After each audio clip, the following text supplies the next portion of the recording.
taking time for your health. The African American Wellness Watch. Trusted information for us, by us. Dr. Mike Lenore and other experts from around the country and around the world have the latest on how you and your family can get healthy and stay well. It's time for the African American Wellness Watch. Welcome to the Wellness Watch. I'm your moderator, George Strait. Well, summer is here and we're outside in the sun a lot more, but is our skin and our hair ready for it? Well, if not, we're going to get you ready. Dr. Mack is here. Dr. Melanie Macklin, star of stage, screen, and everything that has to do with Black skin and hair care. Dr. Mack, it's an absolute pleasure to have you with us. Oh, it's absolutely a pleasure to be, and I'm excited for the opportunity. And Mr. George, I'm ready to rock and roll and share some great wellness tips for your audience. Perfect. Okay, so where do we start? It's summer. We're out in the sun. Let's talk about suntan lotion first, right? Oh, first and foremost, that is the most important thing because it's sunny outside. The sun is emitting these lovely ultraviolet rays. We usually say UV for short. There are UVA rays, which I say A for aging.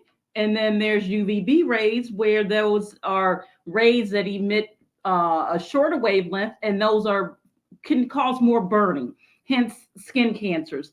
So no matter I think, George, the myth out there is that if you have a darker skin complexion, that you don't need ultraviolet protection, you don't need sunscreen. Well, that's an absolute myth. We all do, no matter if you're skin type 1, which is of the lightest skin type, or skin type 6, which is of the darkest tone. Regardless, George, we need the sunscreen. And we need to look for suntan lotions, sunscreens, we call it, with an SPF, which stands for sun protection factor. And we need to look for ones that are at least a minimum of 30. By the American Academy of Dermatology, we recommend at least 30, especially during the summer hot months. You may be able to get away with more of a SPF 15 in the winter months and so forth. But the 30 is that's 30 times more protection that you're getting when you're outside. Mm-hmm. And wanting to look for a broad spectrum, meaning what does that mean? Broad spectrum meaning our ultraviolet rays are ultraviolet A, ultraviolet B, ultraviolet C. So you want to have something that has a broad spectrum that's going to cover all those bases. Honestly, George, even the fluorescent lighting where we sit in our office spaces, that's a form of ultraviolet radiation. And we don't think about it because, of course, none of us have really been educated on it. And that's what I'm here to do. But yes, that's why it's critical year round, because in some capacities in your office space, you're under these fluorescent lighting. So SPF of at least 30, and you're wanting to slather that on every day. So if you, I guess what you're saying is that we need to put that on in the morning before we go out. Now, suppose we go out and we start to sweat, or we go to the beach, that kind of thing. How often does it have to be reapplied? No, that's a great question because that's very critical. If you're outside, you're swimming or you're sweating, you're going to be more prone for that sunscreen to dissipate and not be as effective. So get in the habit to reapply about every 2 hours, especially if you're in and out of water and heavy sweating. So that was a very important question that you asked. So on a day-to-day basis, you want to wake up and cleanse your face, and you want to apply a moisturizer with SPF. So that's very important. And if you go to the gym and sweat a whole bunch, even if you don't go to the beach, maybe you ought to do it after your shower, right? Absolutely. Once again, the skin color doesn't matter. You still are prone to the ultraviolet damage that can go on. And it's a cumulative thing, George. I mean, as the years go on, the more and more that you get have more sun exposure, it's a built up sort of thing. And so your skin cells are constantly, as they're getting exposure to the ultraviolet, they're going to constantly stay and damage, and even damage deeper into the skin. You know, you talk about folks not paying attention to that message. Yes, I'm guilty. I've I guess we say join the club. Right, exactly. I mean, I've had a couple of those things, and they had to be removed. I mean, it wasn't a big deal, but it was stupid. If frankly, if I had listened to my wife, it wouldn't have happened. But I guess I'm like too many black men who don't listen to their wives. Better start happy wife, happy life.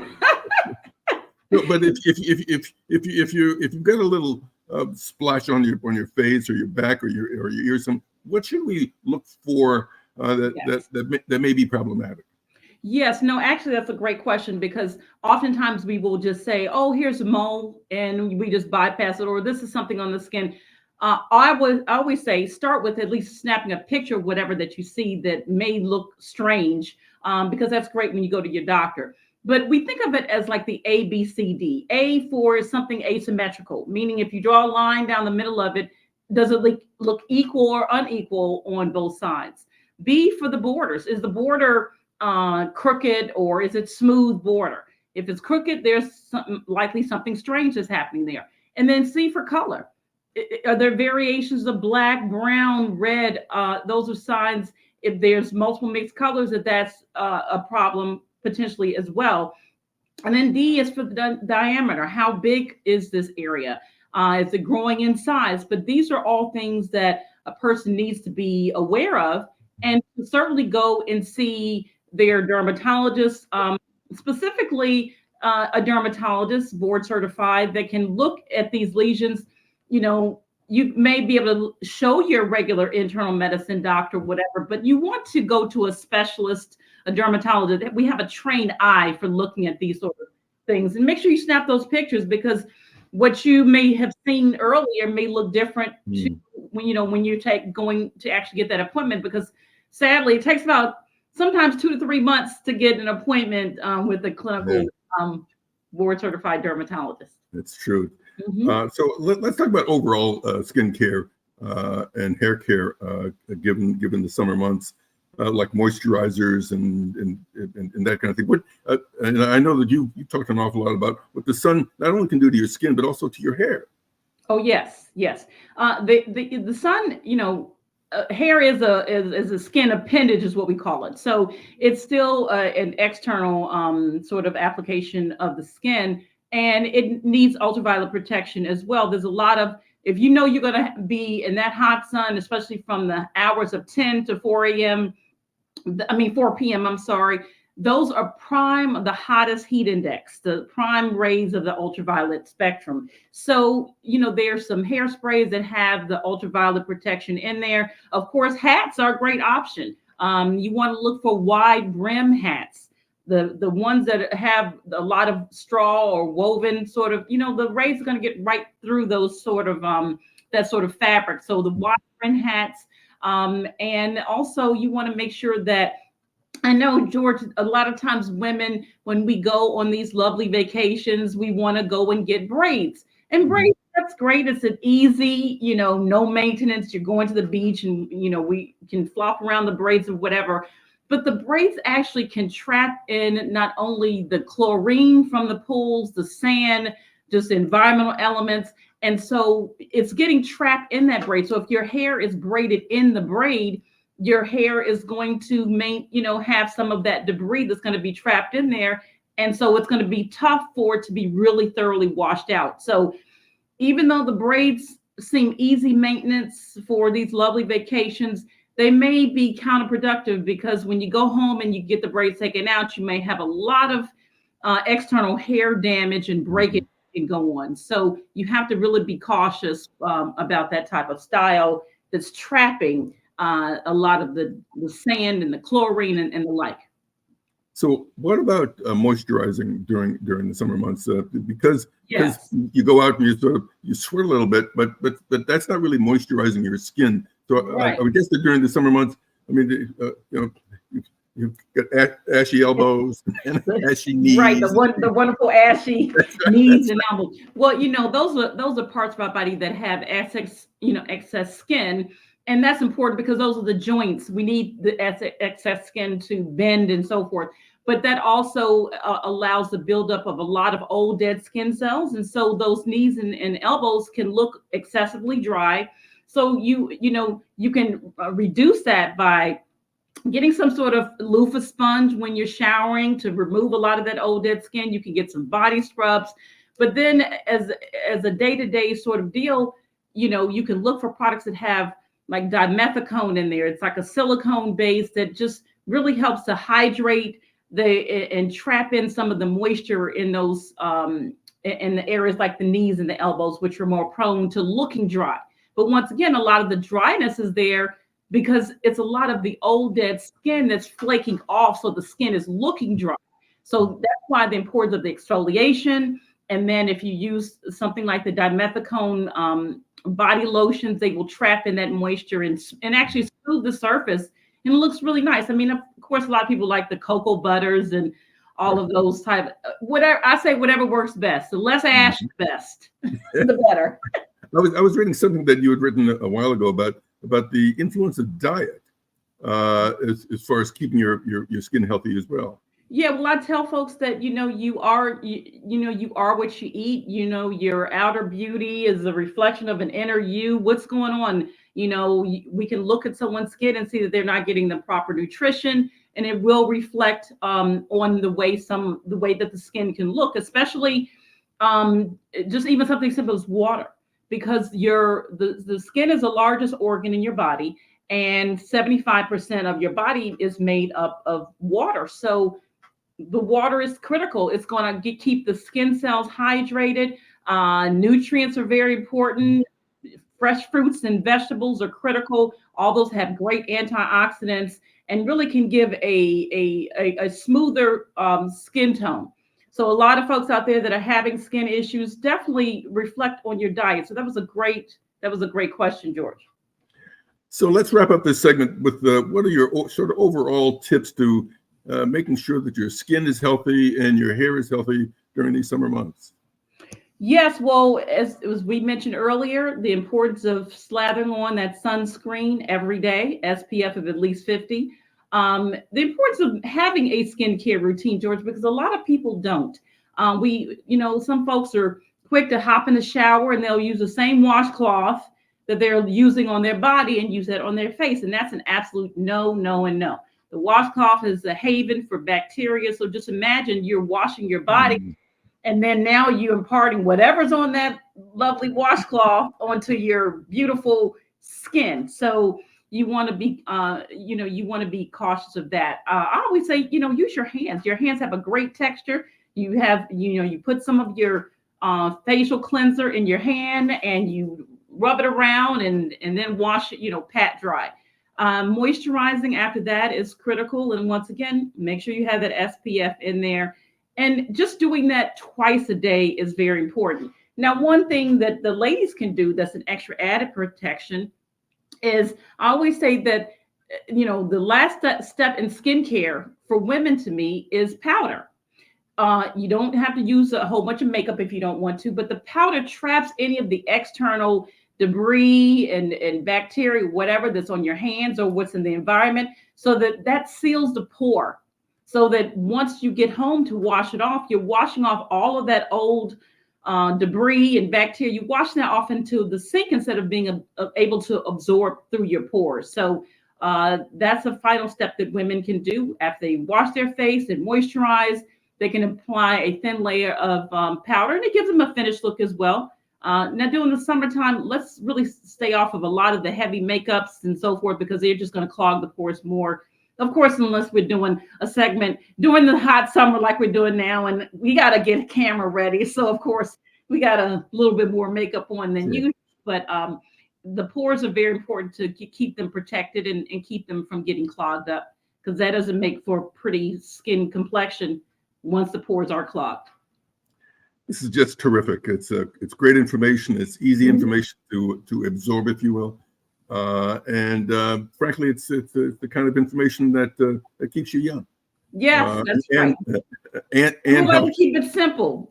I like to just try to explain things, George, in a very simplistic manner, because as much as we know all of these fancy terms that are up here in my brain, I just like to make sure to regurgitate the basic informative information in a simple where a 2-year-old can understand what I'm saying. So as long as I've been able to relay the message like that, it makes me feel great. Well, I'm a little bit more than 2, and I get it. Well, you look 22. and I know our audience will as well. Dr. Mack, thank you so much for joining us. You're quite welcome. Thank you for having me. And just don't forget, we've got a couple of websites that you ought to be attuned to. Dr. Mack's website, which is, and that website is now up on the screen. And also, you can get all of these tips and more from our website, which is the which is aawellnessproject.org, aawellnessproject.org. So through both of those websites, you'll be able to keep your skin and your hair healthy this summer. I'm George Strait. Thanks for joining us.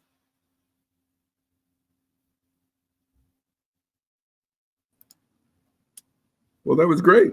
That was great. I see we had 15 minutes, so that was which is just the right one. So the next one is on hair.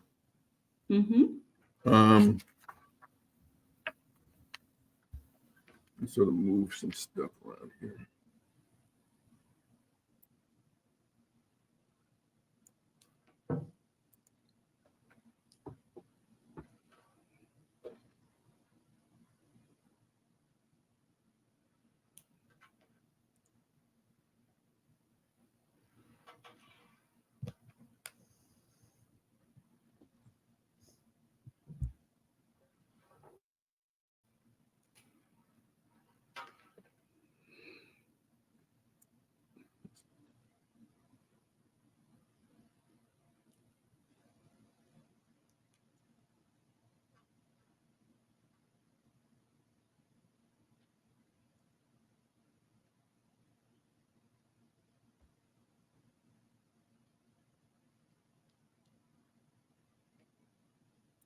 Okay, I'm going to take you off the screen. We'll start number 2.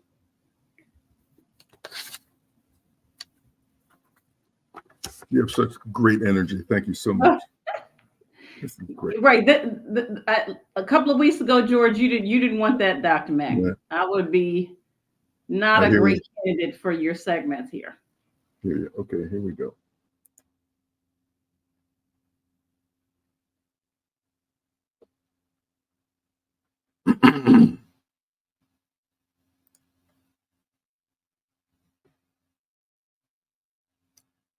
Welcome to the Wellness Watch. I'm your moderator, George Strait. Oops, it's the wrong one. Hold on.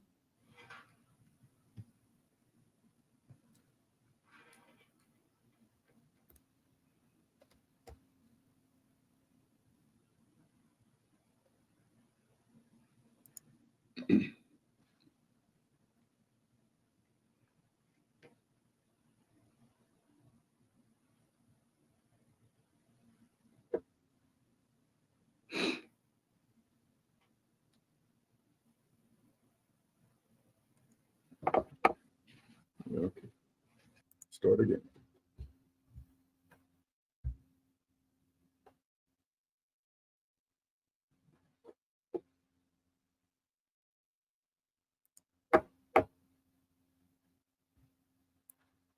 Welcome to the Wellness Watch. I'm your moderator, George Strait. Well, among the physical things that set us apart gloriously from white folks is our hair. Taking care of it and keeping what we have is always top of mind.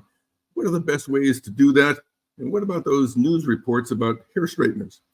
Well, we have Dr. Mack to set us straight. Dr. Melanie Macklin is a world-renowned dermatologist, researcher, and consultant to the stars. Dr. Mack, it's a pleasure. Pleasure. Thank you, George, for having me. This is a wonderful opportunity. I always love giving great wellness tips to the world. Well, let's start with something easy then. Shampooing. What kind of products work best and how often should we do it? Yeah, well, you know what? Shampooing is very important. I know this is what a lot of us in our African-American culture don't like to hear, but we must wash our hair at least every week, at least every 7 to 10 days. The scalp is something that we forget about. It's not just the hair, it's the scalp. The scalp can build up with bacteria and yeast and can make the scalp look extra dry and flaky, but that means that the scalp is inflamed because it's flaking off. So we don't, so we go and put some oils and lotions and things of that nature on the scalp, and that's only making the problem worse. So George, shampooing once a week is very important. If someone is experiencing some dryness and flaking, there are medicated shampoos out there. Head and Shoulders, but really I say look at the ingredients. So there's zinc pyrithione, there's selenium sulfide, there's salicylic acid. If you just go to the shampoo section and look for the medicated shampoo, you can put that on the scalp, leave it on there, even without wetting it first. Just apply some to the scalp, George, leave it on there for a good 10 to 15 minutes, then wash it out with whatever's your favorite moisturizing shampoo is my favorite, because the key is the moisture that's in the shampoo, because the medicated shampoos can be very drying to the hair and to the scalp. So you use the medicated shampoo, and then of course your regular moisturizing shampoo. And so I think that's the real big take-home fact here, George, that a lot of people don't think about, is the importance of using the medicated shampoo, especially if they're having an itchy or dry scalp. That's a very common problem in our culture. So is it possible actually to shampoo too much? Well, you can shampoo too much in a sense where if you're doing this on a daily basis, but really it's just like, we wash every day. We don't do our hair every day because that's inconvenience for many of us because of our different hair textures and the like. But, there's really no such thing as washing too much, because that scalp builds up with oil and debris and so forth. So I think the main take-home fact is that we need to shampoo at least every 7 to 10 days. All of this every 2 weeks, 3 weeks, 4 weeks, or months, that's just only going to cause more problems. And bacterial and yeast, what we call the pitiform yeast, is the type of yeast that grows on the scalp. Now, what about a topic that's near and dear to my heart and to a lot of folks as well? We don't have as much up here as we used to. Yes, the lovely feeling that we all will suffer at some point in our lives. Some folks, sooner than later. But in the male population, the most common is, many people have heard the word DHT, which stands for dihydrotestosterone, and that causes the follicles in the scalp, and mostly men, but also women as well. However, it causes the scalp follicles to shrink. And so as a result, then hair can't grow out of those areas any longer. So DHT is the common word that's thrown around. And so that stands for, once again, the dihydrotestosterone. So thinning hair is not just a problem for men. That's right. We can't forget about women, because there's a whole host of underlying reasons there. There's still DHT that we just spoke about for men. Women can have that issue as well, but also iron deficiency anemia, where the low iron causes that hair to shed, and things like postpartum shedding. Women that just had a baby, during the times when she's carrying a baby for those 9 months, a lot of that hair is not shedding. It's actually in the actively growing stage. So all of the 100 hairs on average that she was supposed to lose per day, she doesn't. So if you count all of those 100 hairs that you technically should have lost every day while during pregnancy, then those lovely hairs start coming out once the baby and the hormones start to get back in balance. Also, we have thyroid issues, whether it's hyper or hypothyroidism can cause excessive hair shedding, causing the hair to be thin. There's medications, George. Blood pressure medicines are very common. Also, folks that take high doses of vitamin A, those are common in folks that have acne. They may be on the high doses of the vitamin A, and that causes a lot of the shedding as well. And then also, we can't forget about nutrition.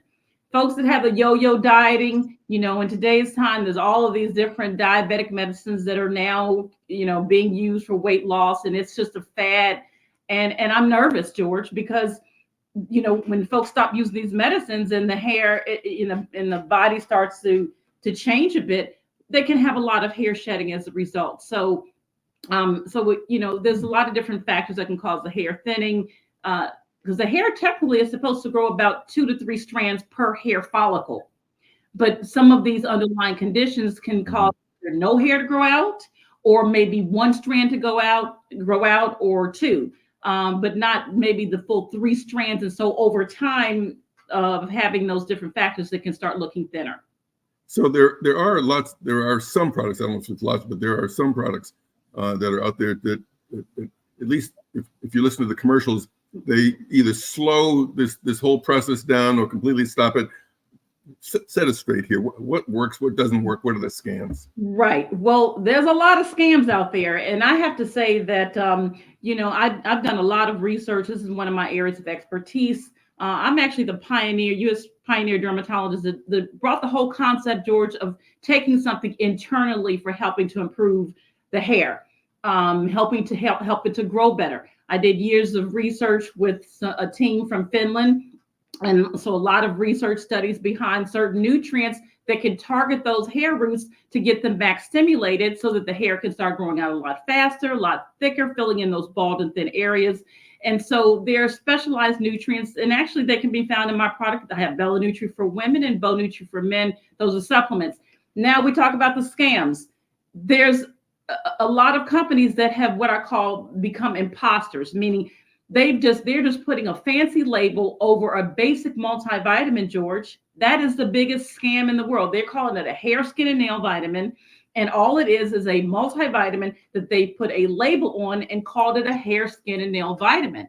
And so I like to caution our community about that, because you can do what we call overdosing of vitamins. So say if you're taking a basic multivitamin and then you're taking the hair, skin, and nail vitamin, now you're ODing because you're taking basically the same product, just labeled differently. So you really have to be cautious of that. There's a lot of topical hair growth, quote unquote, products. Quite frankly, they're, unless it's something medicated such as Rogaine, which comes in a topical formulation, although that just stimulates a lot of just baby fine hair. It doesn't really do much for getting that thicker hair strands going out. But there's if you stop using it, it falls out. Right, because it acts to what we call help to improve the blood flow in those areas. But of course, if you stop using it, the blood flow slows down or decreases or diminishes completely. And then that lovely hair, well, like I said, the little baby fine hair that was there, that comes out. But there's a lot of topical products out there that save for hair growth. You got to be cautious because the scalp is very thick, and it's where the dermal papilla, where the hair follicles, actually the hair root stem cells emerge from deep in that thick scalp, it's way down. So that topical product is not really absorbing deep enough through the scalp to really do anything. So you're going to end up basically ruining your fingertips trying to rub in these topical products and not really doing anything anyway. So an awful lot of folks who are watching this use chemical hair straighteners. Yes. And there's been some recent reports about links to cancer and all the rest of that stuff. So let's talk a little bit about hair straighteners and what those new reports really mean. Yes, George, this is actually a near and dear subject matter. I've been talking about the adverse effects of hair chemicals for now over 25 years. Those folks that listen to me and caution about the hair relaxers, they're not having as many problems as those folks that are using the chemo or have used, especially when they're used too young, because it starts to affect the hormone system and so forth. And so we do know that the use of hair chemical straightens can cause early puberty before the age of 10, early menses before the age of 10, can cause benign uterine growths called uterine fibroids, and they can start just as small and then they can just get larger with consistent use of the chemicals. It can lead a woman to an early hysterectomy before she's 40 years old. And then also the infertility that can be associated. But really, George, one of the main harsh things is especially with the different NIH study that came out in 2019, talking about the association of the hair chemical straighteners and even hair dyes associated with uterine cancer, ovarian cancer, and then breast cancer. Breast cancer was not something that we commonly got in our African American community, but we commonly use chemical straighteners. And then we have a double whammy because a lot of us are using hair dyes as well. Historically, we really didn't use hair dyes. That was something that more commonly used in non-African American races. But we're doing everything. We're doing the hair dyes, we're doing the chemicals, and we're really doing too much. And I say this, chemical-free curls for healthier girls. If anything, let's keep the chemicals away from our baby girl scalp, because that early exposure, George, is what's causing that a lot of the issues. Those chemicals are getting through that scalp. They're burning the scalp, okay? Because we all women know what I'm talking about. You feel the burn, and it's going through that scalp, and it's getting into the highly rich blood supply scalp, which is getting into the main bloodstream, and that's causing endocrine disrupting hormones. So it's affecting the hormones to the point where you are getting these, what I mentioned earlier about the fibroids and the early menses and the early puberty, and then the increased risk for the uterine, ovarian, and breast cancer. So we just really have to be careful.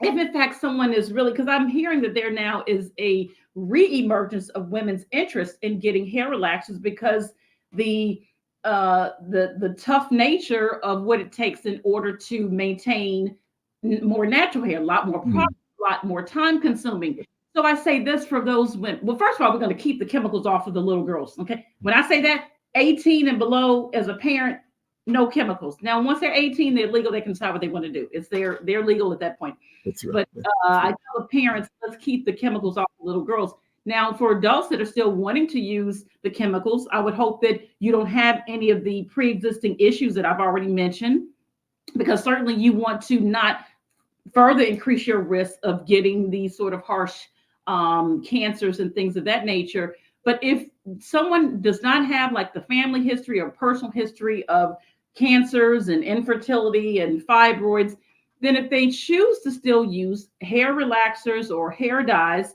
at least protect the scalp. You coat that scalp with a heavy base so that then no matter what chemical that's being put on the scalp, there's a reduced risk of it absorbing through that scalp. That's the main thing. Is the scalp is the entryway, George, that these chemicals are getting through that scalp and causing a lot of these harsh effects. So protect that scalp. Let's not just focus always on the hair. Think about the scalp, and the scalp is skin, and it's highly vascular. It has a very rich blood supply and can get us in trouble. Some of the most beautiful hairstyles that African-American women have is when they go bald. Yes. But there can also be a disease, an issue that can cause people to go bald. Talk a little bit about alopecia. Yeah, alopecia is really a medical term for hair loss. But there's different types. There's, we group it into a category where there's either non-scarring or scarring.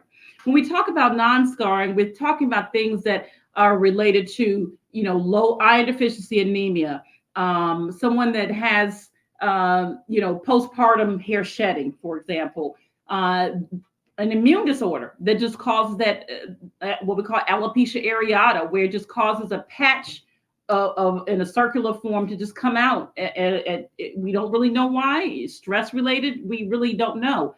But then there's also alopecias that can occur, alopecia totalis, where we've lost not only the alopecia, the hair on our head, but also, the eyebrows, the eyelashes. And then there's alopecia universalis, where we've just lost the hair from our head to our toes. There's no hair anywhere. Now, let's talk about the scarring types, and the scarring types of some that are permanent hair loss. The scarring of the hair follicles. And there's certain autoimmune disorders such as lupus, what we call discoid lupus, is the skin version of lupus that can cause a lot of patchy, scarred over hair loss on the scalp. And there's a whole laundry list of other type of medical conditions that can cause the scarring alopecia.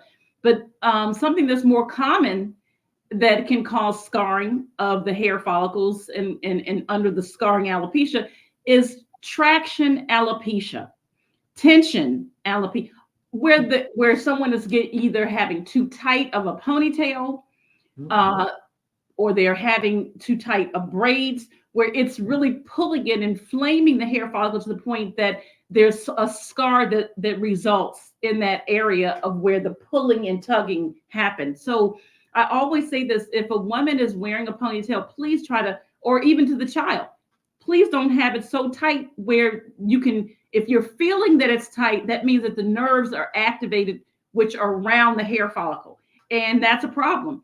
And because if the nerves are activated, we're going to possibly be in trouble to the point where it's going to shut down that hair follicle and cause complete hair loss and scarring. So are there medications for alopecia? Well, first, you have to really figure out, well, what's the underlying reason? Okay. Oftentimes, if we figure out that the underlying reason is the tight braids, for example, let's not do the tight braids, so that then let's see if we can try, if an area is fortunately not scarred, maybe there's some, we can start trying to get some of those hair follicles revived. But, it just really, there's textbooks, George, on the whole hair loss. And that's just something that's been a real passionate topic for me. And so I've read them from cover to cover. But a person really would have to really try to figure out, well, why are they having this issue? And really tackle it from that point. And then that will take you down the lane of trying to figure out what's going to work best. For ones that are non-scarring that we were talking about, if, once the woman delivers a baby, the hair starts to grow back. Once the iron deficiency anemia is corrected, then the hair can start growing back. Once the person's thyroid levels have got under control, then those hair can start to come back. If they're on some medications, some blood pressure medicines, or high dose vitamin A that's causing the hair issue, of course, you don't just stop your blood pressure medicine. You would consult with your doctor first. They may switch the medicine, some that have a less risk of the hair coming out. But yeah, you really have to zone in on why you're having the underlying reason for having the alopecia, and that can help to better cater to how the treatment plan will be. This is great stuff, and it's so needed. It's the kind of material that too often our communities don't get to hear, and don't get to. That's what I'm here for. I know. Well, that's why we're so happy that you agreed to come. Yes. Really, really important. Dr. Macklin, thank you so much. You're a lifesaver for an awful lot of folks. Thank you. Yes, thank you. I will love to continue to be that way. Thank you for having me, George. Indeed. Remember, you can get a lot of this information on our website at aawellnessproject.org. That's aawellnessproject.org. And also, we link to Dr. Mack's site as well. So you can not only get the tips from her, but also she has a number of products that she recommends that might just be right for you. So thanks to Dr. Mack again, and thank you for watching.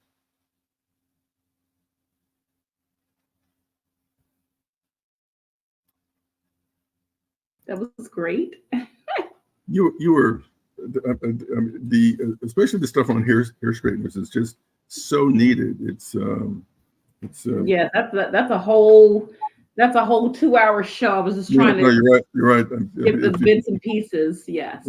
If you want, it's funny when I was growing up and a teenager, my mother had straight hair and basically straight. She didn't use the hot comb or anything, and I was an only child, so there were no girls in the family. And I remember the first girl that I started to date. I went over to her house, and I guess I was a little early, and I smelled this stuff burning. Oh. And you said, "Uh-oh." So I said, "What is that?" And she said, "You don't have any girls in your family, do you?"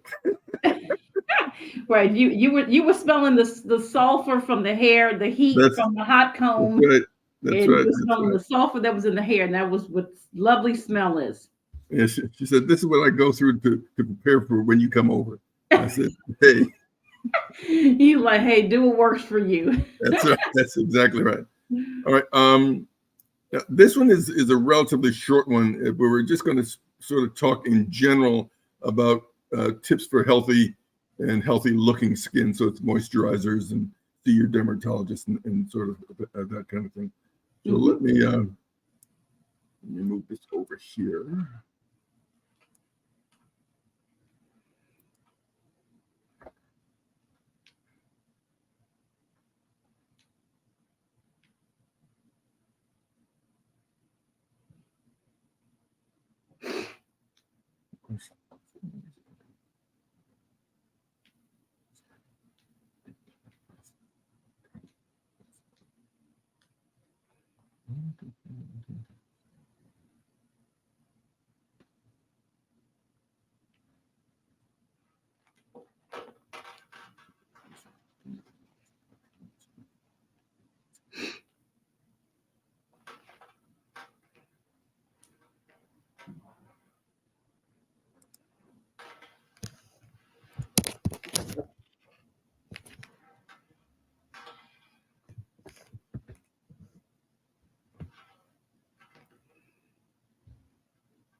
Okay.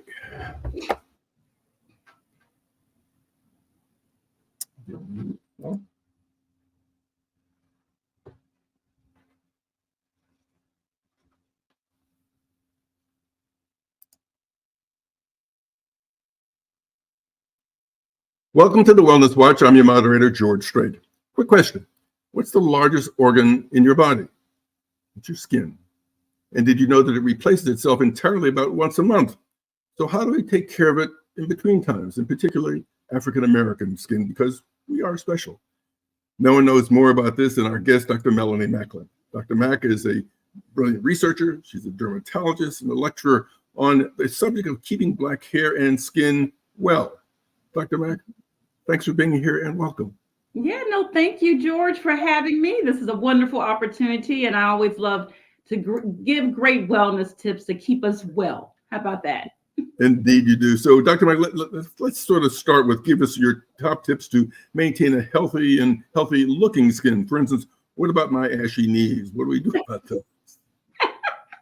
Right. Well, we all want to have the ashy knees because we all want to figure out what to do about them. Okay, Right. that includes ourselves as well as our children. But no, I think just in general, we have to, maintain a good daily grooming practice, George, which, sadly, a lot of people don't. Some people don't know. They may not shower every day or every other day or every week or whatever, but it's very important because your skin, holds a lot of oil. It can, get a lot of bacteria, a lot of yeast growth on there. So it's very important to have a proper cleansing routine on a daily basis. And then after that, you want to make sure that you're doing some sort of proper moisturizing as well so that we can reduce our risk for those lovely ashy knees and elbows. So there's so many different products in the marketplace that can be used for moisturizing the skin. And I say, look, whatever's your favorite and you like, I love it. As long as, you don't have any sort of reactions to them. A lot of products, George, it's very important to remember, they contain fragrance. And fragrance is probably the number one main issue for allergenic reactions to occur. So if you find yourself using a moisturizer and you're getting a little itchy, or an area of the parts that you've been using it start to look a little extra dry or red, then there may be something in that moisturizer, because it is left on the skin, it's allowed to absorb more, that's actually causing some harmful effects for you. So I know, people are product junkies, especially us women. We just like to use a whole bunch of stuff and slather on whatever. But I caution with using a whole bunch of different products. Use one at a time so that you can be able to assess whether or not you have a problem with that product or not. If you're using all these different things and a lot of different makes of products, you really don't know, what's causing your problem. So if you're going to be a product junkie, just say, look, I'm going to use this one this week, and then I'm going to use this one the next week, so that then you can really zone in on if it's causing you a problem. So more products is not necessarily better. No, more is just making you more broke. Because a lot of these lovely skin products have a lot of lovely higher price tags, and that's another thing.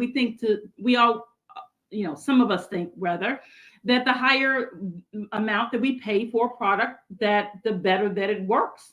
And I beg to differ, because I say, look at the ingredients. There's a lot of different ingredients out there that may be in some of these high price at your big beauty supply or the retail stores, the Nordstrom or the Macy's or whatever. And you're spending all this money in that same ingredient. I can show you and tell you what to get right at your local Target or Walmart. It's all about looking at the back of the label at ingredients, George, because it can really save your pockets. You were talking about cleaning a few seconds ago, and some of the materials that you've written really talk about the difference between what you use to clean, say, in the shower. It's not just one cloth. I guess what you're saying is that there are there are various ways to clean your body, and there are various materials that you should use, right? Yes, yes. So, for example, we shouldn't be using the same washcloth that we wash our bodies with on our face. You know, that's just transmitting the bacteria that's on your lower half of your body up to the fragile skin that's on your face. So one of my favorites to use for your face is your hands. You know, your hands have a great texture. You put some of the facial cleanser on your hands and you wet your hands, put the cleanser and wash around in circular motions and pat to dry, and you're all set. There are, other materials that you mentioned that are in the loofah category, which have a more rough texture, if you will, so that it helps really exfoliate a lot of the old dead skin, because skin cells turn over like every 2 weeks. So the more we can kind of keep, the skin cells sloughed off, the more the skin is going to have a better glow. It's not going to look as ashy and dry. We want to reserve the facial scrubs for maybe once a week or so. We don't want to overdo it because the facial skin is very thin and it can get very irritated. Your body is thicker, so you can use that loofah sponge on a day-to-day basis on your body because it's thicker skin. Now, let's say a word of caution about the loofah sponges, because of course you're removing old dead skin cells, George. It's getting trapped in that tightly woven scrub material. So you want to make sure that you cleanse those properly and you hang it to dry. Just don't leave it on the shower floor or the side of the tub. You want to make sure that you hang this to dry, because the more moisture that is getting trapped into that loofah, the more bacteria and mold is going to grow in there. So I love the loofahs, but make sure that you're being very aware of how to keep it nice and clean from a hygiene standpoint, so that you don't transmit that bacteria and you scrubbing more bacteria in your skin. So we're being counterproductive there. So yes. So what about care for your lips? Oh yeah, a lot of us will forget about the lips. We'll quickly, reach in our pocket or our purse for some chapstick. Well, you know what? You may not have to use chapstick if every day when you're brushing your teeth, you brush your lips. The lips still have some thin skin there that needs to be exfoliated off, and it'll just smooth out the lips as well. But also, we can't forget about our lips when it comes to sunscreen. The lips are highly prevalent, especially in our community, for getting lip cancer. Our lips still have melanin in there, which is the melanocytes, and that ultraviolet rays can get through our lips, because the lips, what we call non-keratinized skin, so it doesn't have the surface on our skin is not the same. So it doesn't have that outer layer on your lips, which makes it more prone for the ultraviolet rays to affect those lips and can lead to a melanoma on the lips. So sunscreen they put them now in lipsticks and lip balms. So that's even more important than just your basic chapstick. If your lips are needing chapstick, they're just dried and they just need to be exfoliated. So get that toothbrush and do what you need to do every day. So let's talk about a common skin problem, that's acne. But before we talk about it, what I'm going to do is I'm going to show one of your videos where you talk about tips to deal with this. Yes.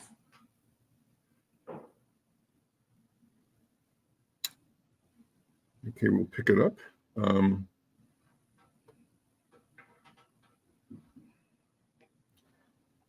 So Dr. Mack, that was terrific.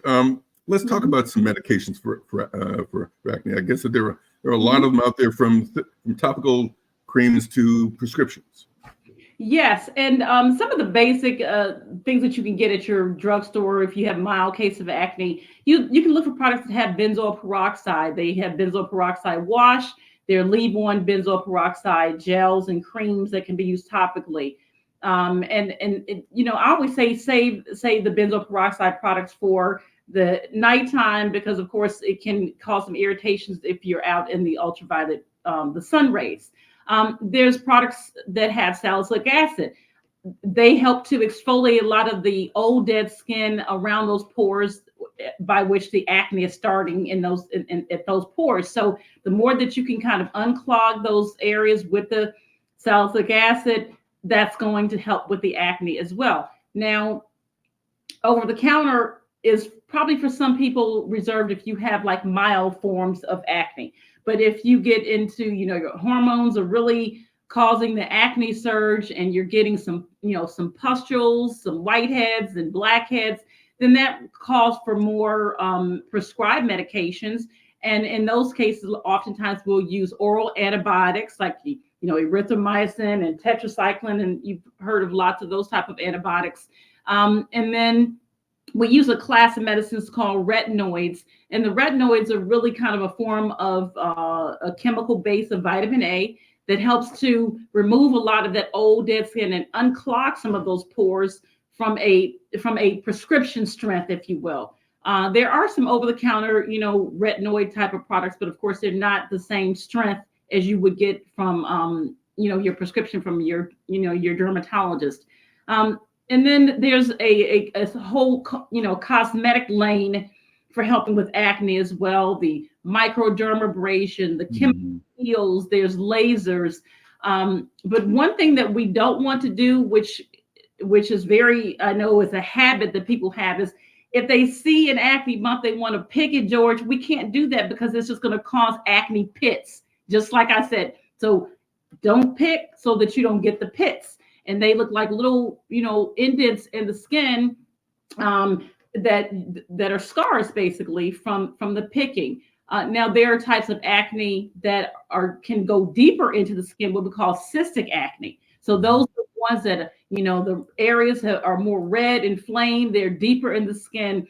Now those can lead to a lot of the acne pits as well and deeper scarring. So it's important that a person goes to see their dermatologist if they're having serious outbreaks of acne, because it can not only affect the face, George, it can be on the chest, the arms, the back. So when it goes widespread like that, we want to really kind of go to the dermatologist and get some real treatment there so that we don't have a lot of the scarring and the adverse darker marks and things of that nature that go along with the acne side effects. I remember talking to one acne expert. He said acne doesn't, especially severe acne, doesn't just scar the skin. It also sometimes scars the soul because people feel bad about the way they look and shouldn't because there are effect psychologically. Yes, the psychological effect. And that honestly, George, goes with most hair and skin issues because we can physically look at what's going on the skin. We can physically look at what's going on the hair. And if there are problems there, it can certainly affect our mind. So that's why it's very critical that you seek treatment, evaluation and treatment, so that we can protect that mind and keep a healthy mindset about who you are. And that's what you do so effectively. Thank you. I mean, there's just a joy in what you say. There's a joy in what you've learned. There's a joy in what you give to our community. Yes, and I love people. I love helping. I have had a passion for. That's why I have my whole Ask Dr. Mac platform that I've had. Celebrating 25 years, George, of doing that on radio and television and like. It's just my passion for helping people. I said, God granted me the capability of being an African-American dermatologist, because it's not that many dermatologists, number one, and let alone being a Black one. So I feel that, can give you some over-the-counter tricks of the trade because a lot of our community, quite frankly, cannot get to a dermatologist. And so that's why I felt that I was put here on this earth to be able to at least give some great over-the-counter tricks of the trade instead of folks going to Dr. Google, because Dr. Google can get someone in a lot of great trouble. A lot of things that what looks like on the skin may be a plethora of about 10 or 20 things that it could be. So you want to get to a credible dermatologist that can evaluate whatever's going on. Yeah, Dr. Google wasn't put here on earth to take care of us. But thankfully you were, and thanks for sharing not just your expertise, but also your passion. Dr. Macklin, thanks very much. Thank you, George, for having me. Yes.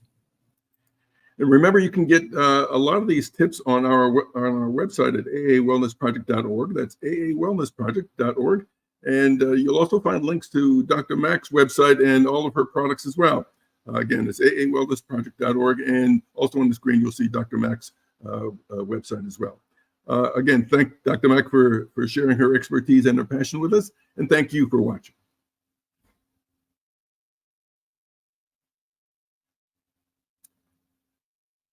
Okay, just hold on one second. I'm going to do a couple of cutaways here.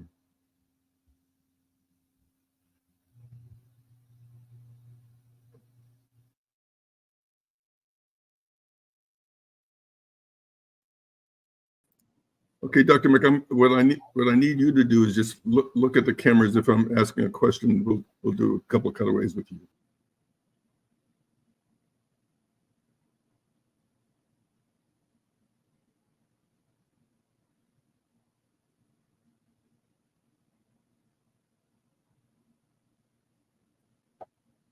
That's great. Mm-hmm. So this has been a very productive hour. Yeah. And so let's see. I see 56 minutes up there. So it must be what time is it? Oh, 5:30. So we're an hour on the nose.